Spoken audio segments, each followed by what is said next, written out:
बिस्मिल्लाहिर्रहमानिर्रहीम। अस्सलाम वालेकुम स्टूडेंट्स।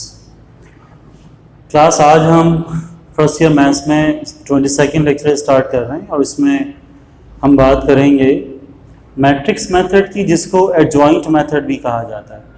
आपको याद होगा एक्सरसाइज नंबर 4.4 का जो 5वां सवाल हम कर रहे थे, उसके तमाम पार्ट्स को हमने कहा था कि भाई क्रैमर्स रूल से भी करना है और एडजॉइंट मेथड से भी करना है, क्योंकि एग्जाम्स में किसी भी कंडीशन से वो हमसे पूछ सकते हैं। अच्छा, मैट्रिक्स मेथड और एडजॉइंट मेथड एक ही बात है, ठीक है, क्योंकि इसमें हम डिटर्मिनेंट के थ्रू काम नहीं करते, सारा काम मैट्रिसेस के थ्रू होता है। एडजॉइंट का भी अमल दखल है, इसमें इन्वर्स भी निकालना होता है, इसको इन्वर्स मेथड भी कहा जाता है। तो ये सारे एक ही मेथड के मुख्तलिफ नाम हैं। क्रैमर्स रूल डिफरेंट है, उसको आप अलग रखिएगा। इसकी प्रैक्टिस करने के लिए हमने स्टार्ट किया है, सेलेक्ट किया है क्वेश्चन 5 का पार्ट 4। पार्ट 4 में जो वेरिएबल्स हैं वो है y, z और t। तो सबसे पहले इसको स्टैंडर्ड फॉर्म में अगर हम ले जाएं, जो फर्स्ट इक्वेशन है वो है y plus Z minus T is 0। ये ऑलरेडी स्टैंडर्ड है। सेकेंड इक्वेशन में जाएंगे तो 2y plus T. 2y plus T का मतलब z यहाँ मौजूद नहीं है, और हमें पता है कि जब कोई वेरिएबल मिसिंग होता है तो हम उसको लिखते हैं, उसका कोफिशिएंट हम 0 बना देते हैं। तो लिहाजा z यहाँ मिसिंग है, तो हमने z के नीचे लिख दिया 0 multiply by z plus T is equals to 5 as it is रख लिया। लास्ट इक्वेशन में 2y minus Z minus 3t, यहाँ तक तो ऐसे ही रख लिया। प्लस 2 को शिफ्ट कर देंगे तो ये हो जाएगा -2। तो इस तरह से तीनों इक्वेशंस में तीनों वेरिएबल्स आ गए और तीनों अरेंज हो गए। अब इनको हम कन्वर्ट कर सकते हैं मैट्रिसेस में। पहले कॉलम में वेरिएबल y आ गया, वेरिएबल y के कोफिशिएंट्स 1 2 2। सेकंड कॉलम में z के कोफिशिएंट्स 1 0 -1, और थर्ड में वेरिएबल t के लिए -1 +1 -3 कोफिशिएंट्स आ गए। वेरिएबल्स की तरतीब वही रखेंगे हम, y z और t, y z t, जबकि राइट साइड पर जो कांस्टेंट्स हैं 0 5 -2। मैट्रिसेस में शिफ्ट करने के बाद हम इनको अपनी सहूलत के लिए कोई नाम दे देते हैं मैट्रिसेस को, ताकि इनका डिस्कशन आसान रहे। तो लिहाजा हम सपोज कर लेते हैं कि मैट्रिक्स A है, X है और B है। जो वेरिएबल वाला मैट्रिक्स होता है उसको हम कैपिटल X से रिप्रेजेंट करते हैं, और जो कांस्टेंट्स हमारे पास हैं उनको हमने A और B कह दिया। अब आपको याद होगा, इसके बाद हम क्रैमर्स रूल की तरफ चले जाते थे, इक्वेशन में फॉर्मूले बनाकर काम करते थे, डिटर्मिनेंट्स निकाल कर। लेकिन क्योंकि अभी तो हमें काम करना है मैट्रिक्स मेथड से, तो बेटा मैट्रिक्स मेथड से काम करने के लिए हम कंटिन्यू करते हैं इसको। यानी हम लिखेंगे कि a multiply by X is equals to b। जैसे कि हम देख रहे हैं कि मैट्रिक्स A को हम मल्टीप्लाई करते हैं मैट्रिक्स X के साथ, तो इक्वल आता है मैट्रिक्स B के, तो AX इक्वल आ गया B। लेकिन प्रॉब्लम यह है कि हमें तो X चाहिए, A मल्टीप्लाई हो रहा है, राइट लेकर जाएंगे, मैथमेटिकली तो डिवाइड होना चाहिए। मैट्रिसेस में डिवाइड नहीं होता। 1/a का मतलब a की पावर -1, जिसको हम पढ़ते हैं मल्टीप्लिकेटिव इनवर्स। तो हम यहाँ पर a को राइट लाकर डिवाइड में नहीं लिखते, उसका मल्टीप्लिकेटिव इनवर्स मल्टीप्लाई में लिखते हैं, और वो मल्टीप्लाई हमने कर दिया b के साथ, तो x इक्वल आ गया a इनवर्स b। हमें ये भी पता है कि भाई a इनवर्स का फॉर्मूला होता है 1/, determinant of a into adjoint of a। तो ये आप a इनवर्स की जगह इसका फॉर्मूला ले आए, इनवर्स बराबर हो गया 1/, determinant of a into adjoint of a। b जो पहले से मल्टीप्लाई हो रहा है, इसे कॉपी करें और ये सब कुछ यहाँ छोड़ दें। हमें x फाइंड करना है। x फाइंड करने के लिए हमें ये सब कुछ रिक्वायर्ड है, 3 चीज़ें रिक्वायर्ड है। हमें डिटर्मिनेंट ऑफ a चाहिए, वो निकालेंगे, एडजॉइंट ऑफ a चाहिए, वो निकालेंगे, b मौजूद है, उसे निकालने की ज़रूरत नहीं है। तो डिटर्मिनेंट से हम बात शुरू करते हैं, और देखिए ये सारा प्रोसेस हमें आता है। हमें डिटर्मिनेंट भी निकालना आता है, एडजॉइंट भी निकालना आता है। बस इस को अब एक प्रैक्टिस में, एक फॉर्मेशन में लाने की ज़रूरत है। तो डिटर्मिनेंट से हम बात शुरू करते हैं। Consider determinant of a 1 2 2 1 0 -1 -1 + 1 -3. Expand by R1.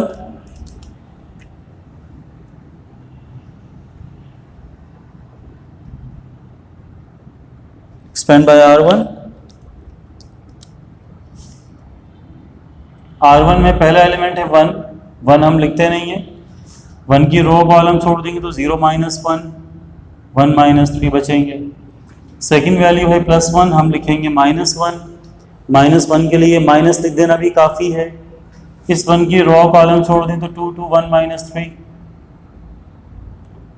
Third place पर है -1 ही कॉपी करेंगे, चेंज नहीं करेंगे। -1 के लिए हमने माइनस लिख दिया, ये काफ़ी है।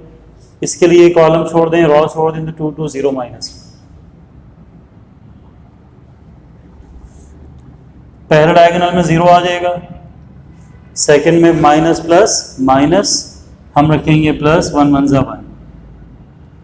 यहाँ पहले में प्लस माइनस माइनस, 2 3 ज़ा 6, प्लस प्लस प्लस हम रखेंगे माइनस, 2 1 ज़ा 2। फिर माइनस के साथ फर्स्ट डायगोनल में प्लस माइनस माइनस, 2 1 ज़ा 2। सेकेंड डायगोनल में आ जाएगा 0। 0 + 1 का मतलब 1, माइनस के साथ इस ब्रैकेट में -2 -6 मिलकर बना लेंगे -8। फिर माइनस के साथ ये आ जाएगा -2, ब्रैकेट खोल देंगे तो 1 माइनस माइनस +8 माइनस माइनस +2। कुल मिलाकर डिटर्मिनेंट ऑफ a की वैल्यू आ गई 11। अब अगर ये 0 आ जाता तो हम इसे यहीं छोड़ देते, सॉल्यूशन को इम्पॉसिबल कह देते, लेकिन क्योंकि 0 नहीं है तो हमें कंटिन्यू करना है। अगेन अगर क्रैमर्स रूल होता तो हम a1 a2 a3 निकाल रहे होते, लेकिन हमें क्योंकि यहाँ पर काम करना है एडजॉइंट मेथड से, तो उसके लिए हमें डिटर्मिनेंट चाहिए, एडजॉइंट ऑफ a चाहिए। एडजॉइंट ऑफ a निकालने के लिए कंसीडर कर लेंगे एडजॉइंट ऑफ a का फॉर्मूला।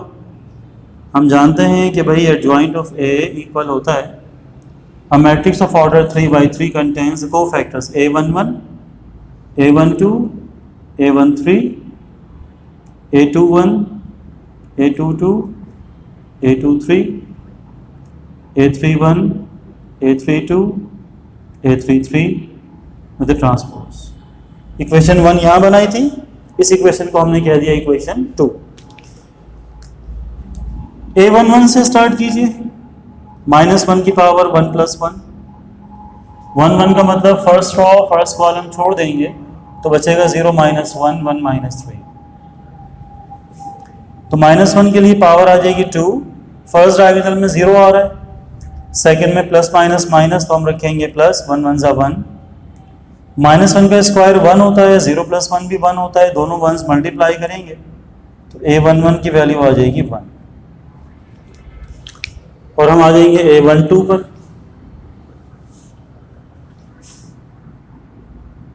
-1 की पावर रखेंगे 1 + 2। 1 2 का मतलब फर्स्ट रो सेकंड कॉलम छोड़ दें तो 2 2 1 -3 बचेगा।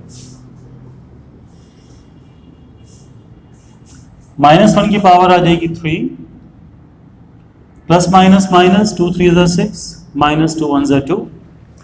क्योंकि पावर में 3 है तो हम -1 रखेंगे, -6 -2 का मतलब -8, दोनों ब्रैकेट्स मल्टीप्लाई होंगे तो माइनस माइनस हो जाएगा +8। तो a12 की वैल्यू आ गई 8 और हम आ गए a13 पर। -1 की पावर 1 + 3, 1 3 का मतलब फर्स्ट रो छोड़ दें, थर्ड कॉलम छोड़ दें तो 2 2 0 -1 बचेगा, 2 2 0 -1। -1 की पावर आ गई 4, फर्स्ट डायगोनल में -2, सेकंड में 0। -1 की पावर 4 का मतलब होगा 1, -2 0 छोड़ दिया हमने, 1 से मल्टीप्लाई करेंगे तो a13 की वैल्यू आ गई -2। फिर हम बना लेंगे a21, सेकंड रो शुरू हो गई यहाँ से, -1 की पावर 2 + 1।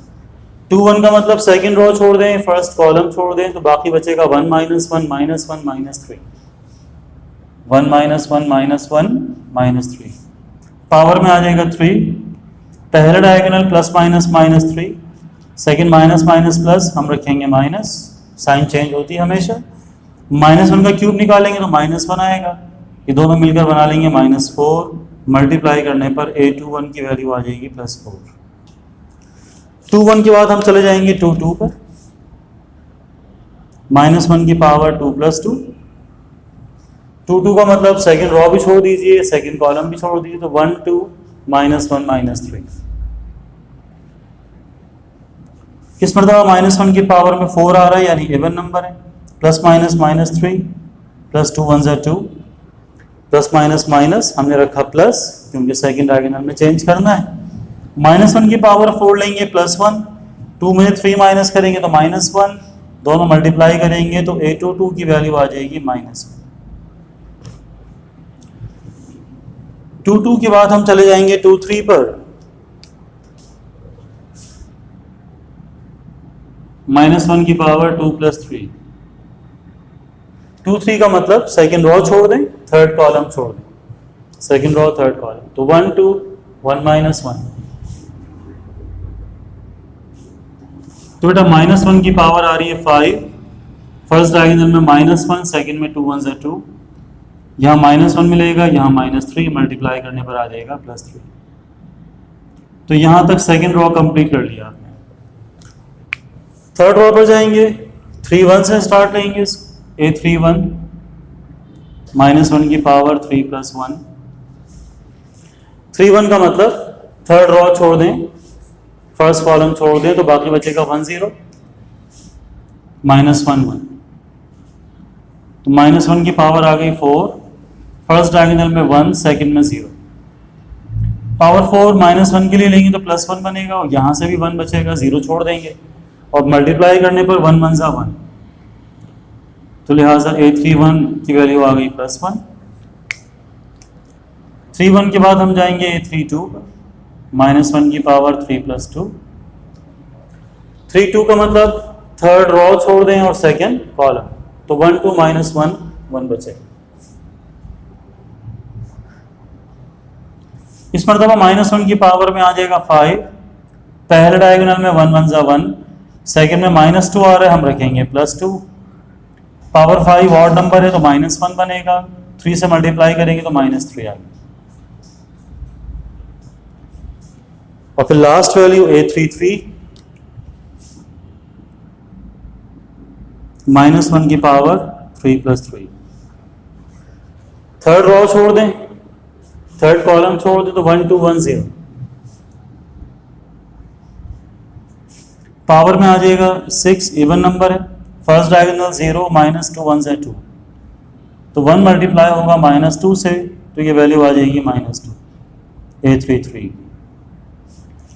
तो कोफैक्टर्स हमने बना लिए तमाम, इन तमाम को ले जाएं इक्वेशन 2 में, तो हमें एडजॉइंट ऑफ A हासिल होगा।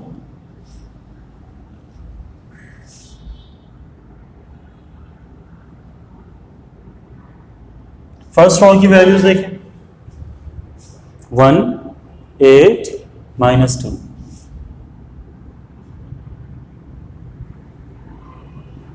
सेकेंड रॉ की वैल्यूज देखें, 4 -1 3,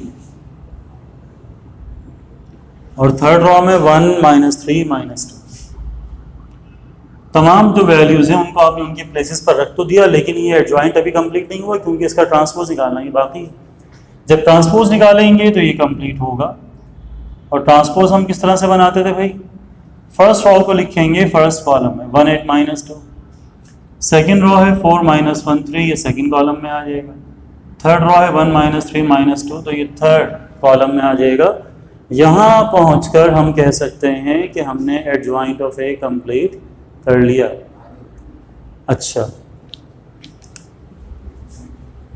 ये लास्ट वाली लाइन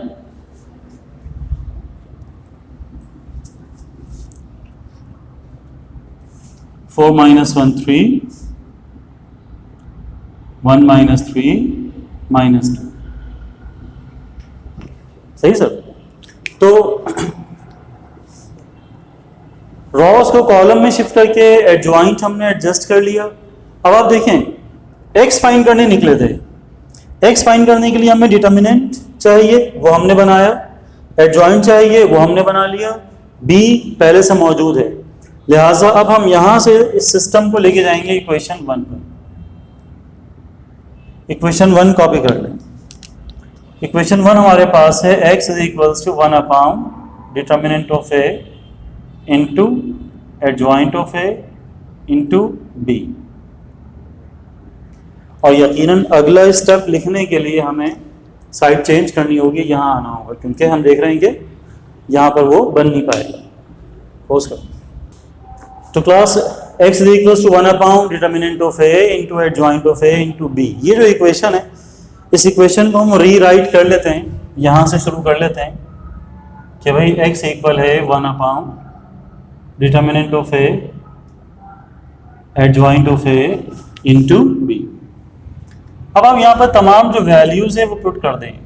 सबसे पहले डिटर्मिनेंट ऑफ a की वैल्यू वो है 11, तो यह आइए 1 अपॉन 11। उसके बाद एडजॉइंट ऑफ a जो अभी अभी हमने बनाया 1 8 माइनस 2 फर्स्ट कॉलम में, 4 माइनस 1 3 सेकेंड कॉलम में, और थर्ड कॉलम में 1 माइनस 3 माइनस 2। जबकि b जो हमने इक्वेशन 1 से पहले सिस्टम बनाया हुआ था वो आप लोगों के पास ये मौजूद होगा, तो b की वैल्यूज हैं 0 5 माइनस 2। तो मैट्रिक्स b हमें निकालना नहीं होता, ये हमने देखा है क्रैमर्स रूल में भी इन्फ्लुएंस रखता है, वहाँ भी हमने इसको डिस्कस किया हर पार्ट में, और यहाँ पर भी b जो है इसे हमने कॉपी कर लिया। अब मज़ीद जो काम करना है, इन दोनों मैट्रिसेस को मल्टीप्लाई करना है, और मल्टीप्लाई करने के बाद उसको भी डिवाइड करना है 11 से। अच्छा, टेक्निकली कुछ बच्चे यहाँ पर एक गलती करते हैं, मैथमेटिकल वो मिस्टेक नहीं है, आप कर सकते हैं, लेकिन टेक्निकली वो गलती क्या है, पहले वो डिवाइड कर देते हैं 11 से, बाद में मल्टीप्लाई करते हैं, उससे आपकी कैलकुलेशन थोड़ी सी डिफिकल्ट हो जाती है। आप फ्रैक्शन में पहले चले गए, उससे आप फंस गए, उसमें गलती के चांसेस बढ़ जाते हैं। बेहतर ये है पहले इन दोनों को मल्टीप्लाई करा दीजिए, मल्टीप्लाई कराने के बाद जो सिस्टम बनेगा 3 वैल्यूज होंगी उनको डिवाइड करा लीजिएगा 11 से। स्टार्ट करते हैं। x is equals to 1 upon 11, first row first column. Chapter 4 जब शुरू किया था, सबसे पहले हमने मैट्रिक्स टू मैट्रिक्स मल्टीप्लिकेशन से ही बात शुरू की थी। रो को मल्टीप्लाई करेंगे कॉलम से, 1 2 3 एलिमेंट्स हैं, 1 2 3 एलिमेंट्स हैं, तो 1 को 0 से मल्टीप्लाई करेंगे 0, सेकंड में 4 5 20, थर्ड में 1 माइनस 2 हो जाएगा।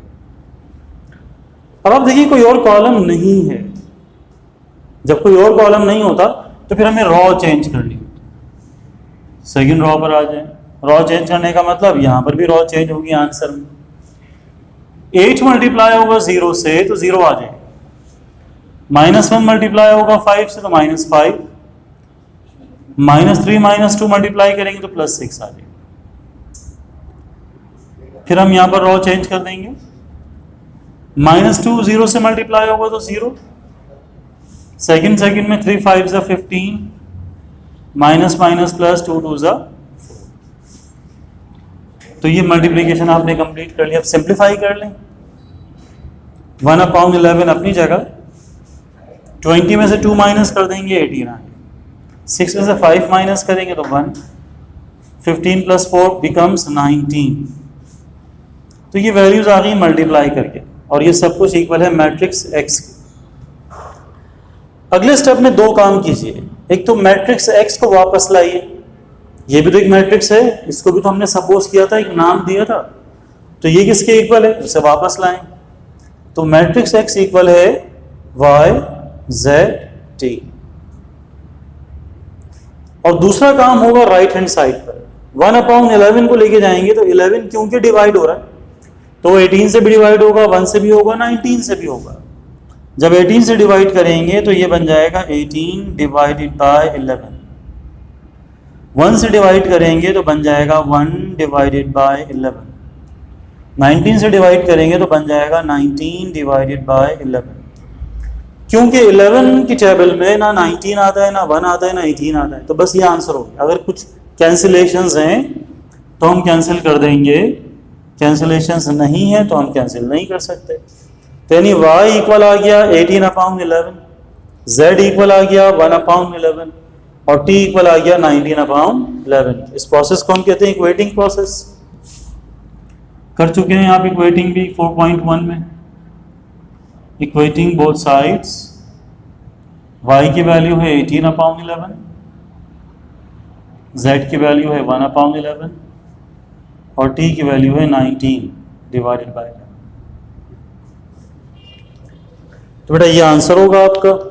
यही सवाल जिन बच्चों ने इससे पहले ग्रामर स्कूल से किया हुआ है वो नोट कर सकते हैं कि इसका यही आंसर आता है। आंसर में जाहिर सी बात है कोई फर्क हो नहीं सकता, ठीक है।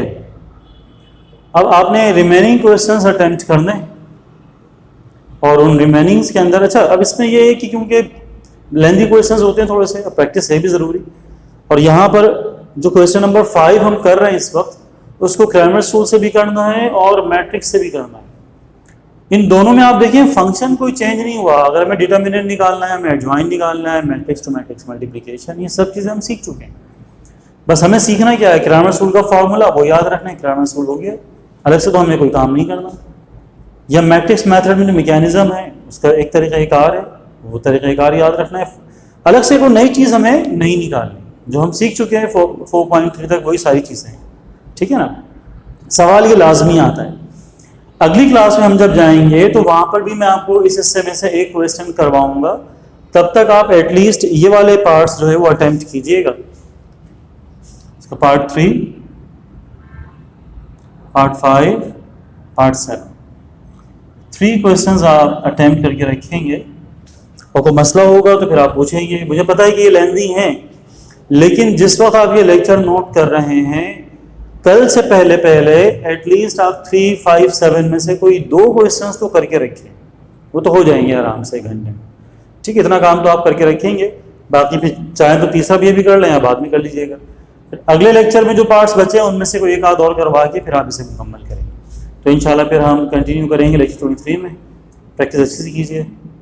अल्लाह हाफ़िज़।